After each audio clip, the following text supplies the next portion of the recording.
Hello and welcome to Green Pistachio World, where we dive into conversations that inspire sustainable living and a healthier tomorrow. Today, we're going to have a very insightful discussion about women's health and wellness.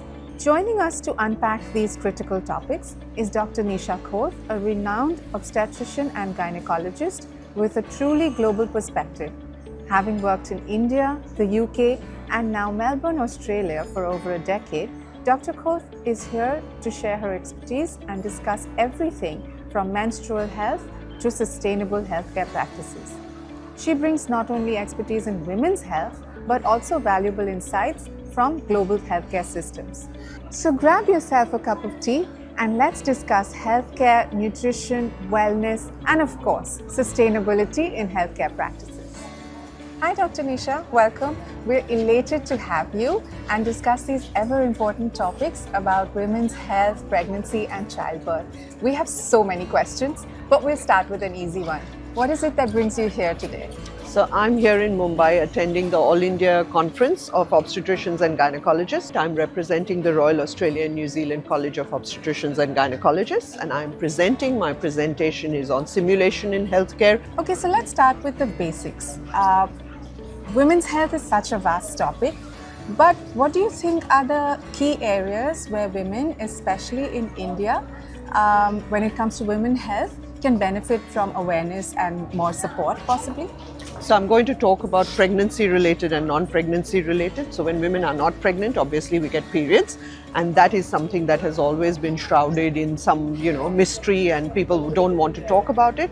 I think it's really important to have those open conversations about our periods, about any problems we might be facing with our periods, because it's only then that we can actually tackle those problems. We know that so many women in India have heavy periods, for example, that they never see anyone about. They just assume they're normal. So it's really important to have those conversations. From a pregnancy perspective, of course, pregnancy care and birth is really important. But I think one of the key things that doesn't happen often is planning your pregnancy and making sure that you're going into pregnancy with the best health possible. And that is something that's really key that we should be promoting, especially in India, where this just doesn't seem to happen on a regular basis. So what do you think is one simple step that women can take to look after their health and wellness? I think regular checkups are really important. What women need to do is know what I call their numbers. So know your weight, know whether it is within a healthy weight range, know your blood pressure, is that the normal range, know what your hemoglobin status is, know what your blood sugar levels are. And so those are some simple things. If you just know your own numbers, then you can modify your behavior to make sure that you keep best health possible. However, nutrition is something that's often overlooked, especially in busy households. So how do you think that we can make a change where women focus on nutrition a little bit more? I think a balanced diet is really important. It's important whether you are planning a pregnancy or not. For your general health, it is important that you're making sure you're getting enough of the nutrients that you need: proteins, folic acid, B12, iron, especially for women, because we lose iron every time we have a period. So think about foods that are rich in those sources when you are preparing your meals. And I can understand busy households, you don't have the time to think about it. But actually, if you just eat traditional meals, they tend to be really nutritious. Don't eat processed foods, they're not good for you. Eat what your grandmother ate, is what I always say to people. Right. And another way to look at it is that when we start doing this for ourselves, we also automatically do it for our families. So you'll end up with an entire family of well-fed, healthy people. And I also find that nowadays, when I look through the aisles in the supermarkets, there are all these foods like millet cookies and, jawar wafers. Now, it's important to remember that cookies are still cookies. They may be millet cookies, but they're still not healthy. Yes, that is a really great tip, all in all.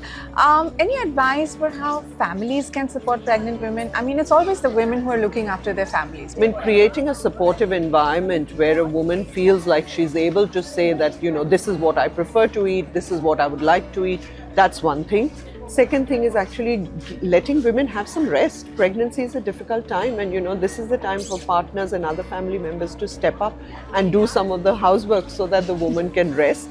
I also want to specifically talk about this concept that we have about eating for two.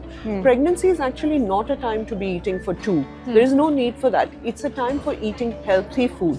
Yes, a little bit extra, but sometimes we can go overboard and expect the pregnant woman to eat so much food that it's actually unhealthy for her as well as for her baby. Right. So I think creating that support where there is a balance between eating healthy, eating a little bit extra, but also not eating too much and getting appropriate rest is really important.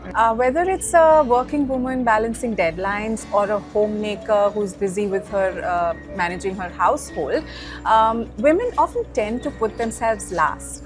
How do you think we can change that mindset? I think the first thing we need to do is redefine self-care in our own minds. Each of us as a woman needs to remember that actually it's not being selfish. Looking after your health is important for you, but you are the one looking after your family. So if your health suffers, the rest of your family's health suffers as well. Take the time out, make sure you exercise. That is good for your mental health, it's good for your physical health. It sets a great example for the rest of the family. So don't forget about your own health. That's wonderful advice. Women everywhere, I hope you're listening. Put yourself first, take care of yourself, and then focus on everything else, whether it's your family, your home, or indeed your work. So any quick wellness tips for busy women? I mean, of course, wellness is not something that's a quick fix, but still, sometimes, just having these little keywords as reminders is definitely helpful, right? Hydrate, really important. Make sure you move. If you can possibly take the stairs instead of the elevator, do that because that will help. And when you feel overwhelmed, sometimes just counting to 5 or taking 5 deep breaths just in and out helps you calm down and deal with the situation much better than if you were doing it when you're in that anxious, panicked state. Try it out, and we'd love to hear from you if it worked. If not, or if you have other mantras that you follow on a daily basis that help with your wellness, we'd love to hear from you too. So, Dr. Nisha, you've experienced healthcare in over 3 countries. What do you think today are the key takeaways for India from Australia's healthcare practices? I think what happens in Australia and also happens to a great degree in the UK is accessible care and continuity of care. We have a system where women, when they come into the hospital, will see a midwife, will see a doctor, will see a physiotherapist, will see a dietitian, all under the one roof, which means that they get a holistic plan of management for their pregnancy, which I think doesn't happen in India. We do have incredible talent here. It's just having the right policies and procedures so that this becomes the norm for India as well, and making sure that we have the infrastructure to support it. I think it's not something that is difficult to do. It can be done quite easily if we have the right support and we focus on primary health care. So let's get together and start more conversations about how this can be achieved in India as well. So Dr. Nisha, let's touch on sustainability in healthcare. According to recent studies, healthcare seems to be one of the biggest contributor to emissions, whether it's medical devices, medical practices, or even medications. It's contributing to waste, it's contributing to emissions. And what do you think are the changes that can be made in healthcare systems across the world to work towards a greener future? I think it's really simple things, looking at energy efficient practices, looking at reducing waste, reducing packaging, making sure that we are, doing things that work towards a better future for the planet is really important. Using reusable menstrual products, the amount of waste that is created by menstrual products is immense. Right. Hospitals generate a lot of waste, so having waste policies that actually take the environment into consideration are really important. There are a few new hospitals that have come up in Australia that have solar panels on their roofs. And so they're actually, generating the energy that they are requiring. Right. So they are almost carbon neutral, which is the way of the future, really. Right. That's commendable. Recently, in fact, you shared an article with me about, which was one of Ranskog's, where you work, quarterly magazines. And it really focused on sustainability in obstetrics and gynecology and, practices in that area, women's health and all of that. What is your take on that? Ultimately, for us to have a healthy future, we need to have a healthy planet. And if our planet is not healthy, that's going to impact all of us. We know that the research tells us that whatever climate change happens, it disproportionately impacts women, in fact. And so from a women's health perspective, it is really important that we take action. Having sustainability at the forefront of all of the decisions that we make to make sure that our planet stays healthy is one of the things that is key to all of our health, but specifically to women's health. We know that as temperature rises, women are more likely to have preterm babies. Now that is something that is really significant and scary, and so it is something that we should act on. What are the things that institutions or individuals can do to promote sustainability? It all starts with education and policy. Certainly, preventative healthcare is very important because once we prevent things, then we don't have to intervene, and that reduces the carbon footprint of intervention.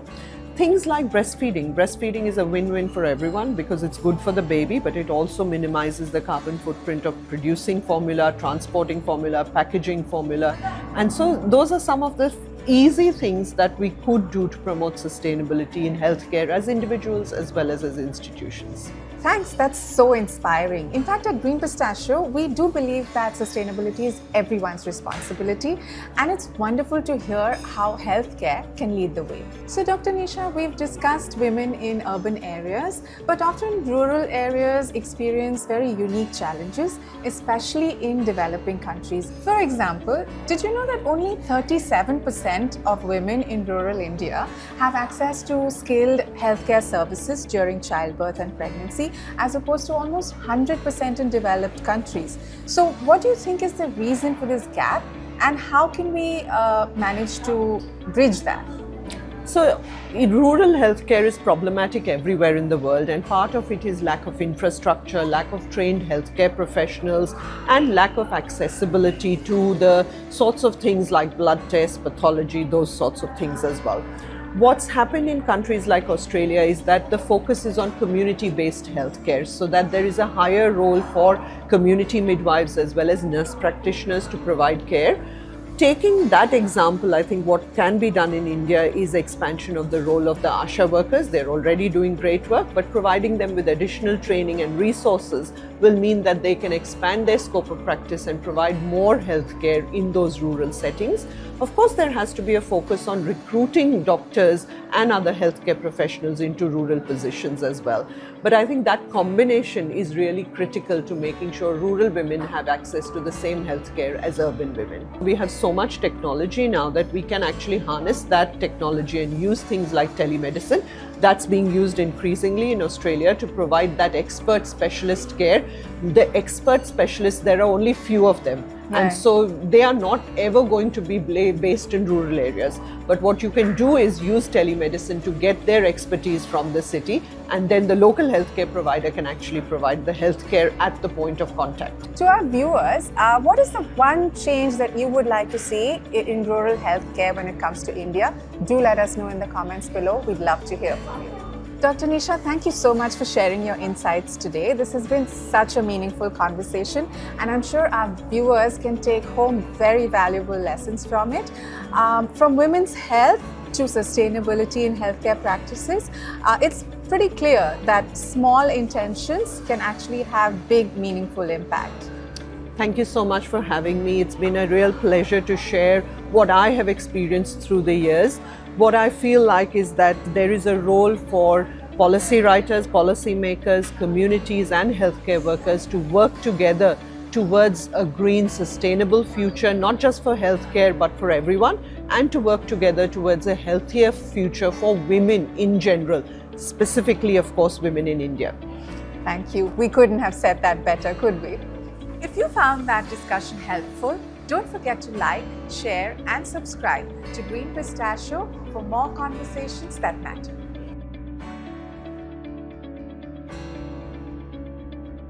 Until next time, take care and stay inspired.